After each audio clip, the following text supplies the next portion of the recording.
நேயர்களுக்கு வணக்கம். இன்றைய திரை விமர்சன நிகழ்ச்சியில நம்ம பார்க்க போற திரைப்படம் பறந்து போ.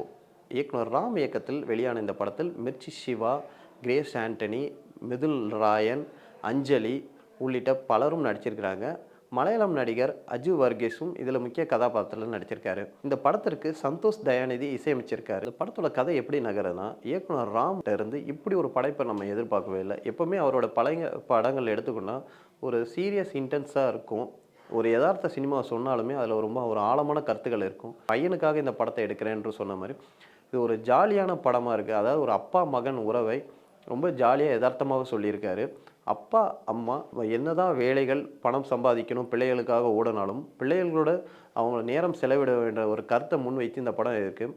அதாவது மெயினாக மிர்ச்சி சிவாவை வச்சு இயக்குனர் ராம் எப்படி படம் பண்ண போகிறார். ஏன்னா அவருக்கு ஒரு ட்ராக் இருக்குது, ஒரு மாதிரி ஜாலியாக ஒரு ஜானர் இருக்குது. இப்படி இருக்கும்போது இந்த கதாபாத்திரத்தில் அவர் செட் ஆவாரா என்பதை குறித்து ஒரு கொஸ்டின் மார்க் இருந்துச்சு.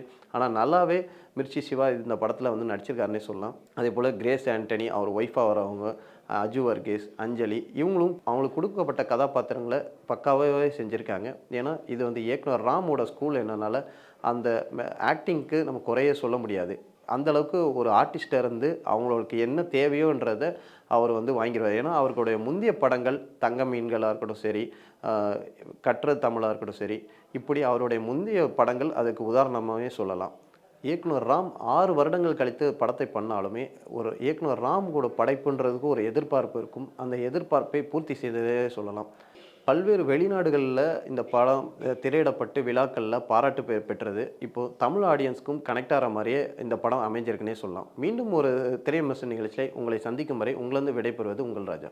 சினிமா உலகை ஃப்ரேம் பை ஃப்ரேம் படம் பிடித்து காட்டும் தந்தி டிவி சினிமா சேனலை இப்பவே சப்ஸ்கிரைப் பண்ணுங்க.